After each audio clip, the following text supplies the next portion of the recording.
Je sais, je n'aime pas trop parler de ma vie. Ce sont des choses que je n'aime pas trop faire. Je ne suis jamais allé voir un psychiatre parce que je ne pourrais pas lui dévoiler tout ce que j'ai au fond de moi. Je suis trop pudique pour ça.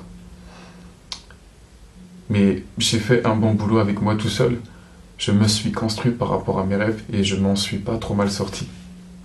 Non, je ne pourrais pas dire que j'ai une enfance heureuse, mais je m'en suis pas trop mal sorti. Je suis un combattant. Je ne m'avoue jamais vaincu. J'ai lutté beaucoup contre moi-même aussi pour m'en sortir.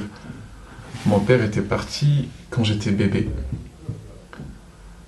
Depuis l'adoption de ma petite Jade, vous savez peut-être qu'on a adopté une petite fille au Vietnam, un tout petit bout de chou de 3 mois. Eh bien, pour la première fois quand j'ai vu cette petite fille, à l'orphelinat, elle m'a fixé avec ses petits yeux en amande et je me suis demandé comment on pouvait abandonner un enfant. Qu'est-ce qui a bien pu se passer dans la tête de mon père? Vous voulez savoir ce qui s'est passé? Il m'a abandonné pendant que ma mère travaillait. Il m'a retiré de mon lit d'enfant. Il m'a laissé sur une couverture, sans vêtements. Et il a emporté le lit pour le vendre et se payer à boire. Il était alcoolique et il est parti avec la crémière du coin. Voilà. Souvent dans ma vie, je me suis posé la question, mais comment peut-on faire ça?